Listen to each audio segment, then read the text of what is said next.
Let me tell you something that may sound insane at first, but your spirit already knows it's true. You were never ordinary. You were never safe. You were never supposed to blend in because you were chosen. And not by man, not by popularity, not by religion, not by bloodline or birthright, but by a God who whispered your name before time had a clock. While others were being formed, you were being forged. While they got blessings, you got battles. While they got platforms, you got pits. But here's the secret hell doesn't want you to know. The pit was never punishment, it was preparation. You weren't overlooked, you were hidden because chosen ones aren't put on display. They're put through fire because only those who've survived the furnace can carry the flame. See, there's a reason the enemy came for your mind early. A reason betrayal hit you harder than most. A reason you've been tired but still unbroken, crushed but never destroyed. Because there's something embedded in you that hell can't delete, a divine code that screams, untouchable, you were sealed. Before you ever lifted a prayer, before you ever fasted, before you ever repented, he sealed you with something hell can't reverse, an unbreakable assignment. And that's why the top demon himself can't touch you. He doesn't just see your wounds, he sees what you carry. That's why the attacks were never random. That's why the rejection wasn't a coincidence. That's why isolation became your best friend, because God wasn't punishing you. He was protecting what hasn't even been released yet. You're not under attack because you're weak. You're under attack because you're loaded. You're not just a person, you're a prophecy in progress. So now the question is, will you believe what life has said about you, or will you step into what heaven already knows? Because when God seals a destiny, it doesn't matter how hard hell hisses. The chosen cannot be cursed, the sealed cannot be touched, and the one who walks with fire cannot be burned. Stay right here, because by the time you reach the end of this message, you'll understand why even the highest ranking demon backed off when he saw you coming. Number one, you're not just protected, you're off limits. You're not just protected, you're off limits. There's a difference. Protection means something is guarding you, but being off limits means even if the enemy gets close, he still can't touch you. There's a line drawn around your life, and it's not written in chalk, it's carved in divine authority. God didn't just say, I'll keep them safe. He said, don't touch this one. That's a command, not a suggestion. And when God speaks, the spiritual realm obeys. Even hell knows better than to cross a line God himself has set. That's why the attacks you've faced never did what they were supposed to do.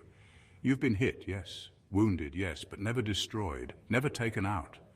That's because there's a layer over your life that goes beyond logic. It doesn't make sense why others crumbled under pressure you survived, why others lost their minds in storms that you somehow walked through. It's not that you're stronger, it's that you're sealed.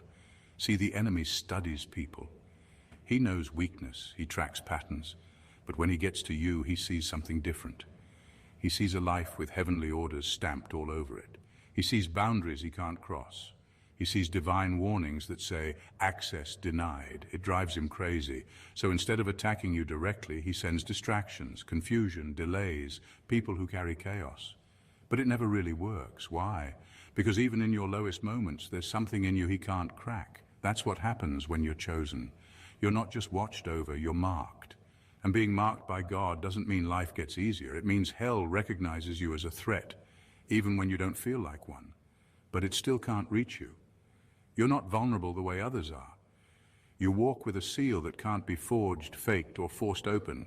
You're not just protected, you are untouchable, not because of who you are, but because of whose you are.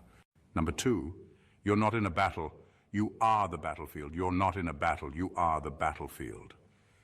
That's why your life has felt like a war zone since the beginning. You weren't just born into conflict, you attract it, not because you're weak, but because you carry something that forces light and darkness to collide. Wherever you go, something shifts, atmospheres change, people get uncomfortable, things either break off or break loose.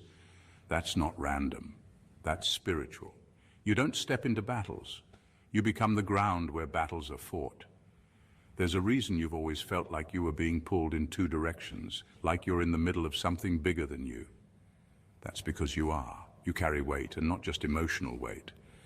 Spiritual gravity. When you walk into a place, there's an invisible line drawn. One side is trying to push you into purpose, the other is desperate to distract or destroy you. That tension you feel isn't confusion, It's evidence that both kingdoms recognize what you carry. You think you're just going through life, but life has been coming through you. Every breakdown, every battle, every unexpected attack. It all makes more sense when you realize you're not just caught in the crossfire. You are the fire. You're the territory God's trying to reclaim, and the enemy is trying to sabotage. That's why you wrestle with heaviness that others don't feel. That's why people are drawn to your light, but also try to dim it. You've been wondering why peace seems temporary, and rest always gets interrupted. It's because your very existence is disruptive to darkness. You carry clarity that breaks confusion. You carry purpose that frustrates evil. You carry presence that pushes back hell. And the wildest part, you're still standing. With all that pressure, all that warfare, all that weight, you're still here, still fighting, still walking. That's not by accident. That's because even when you didn't know it, heaven was using your life to make a statement. You don't just show up to battles. Battles happen because you showed up.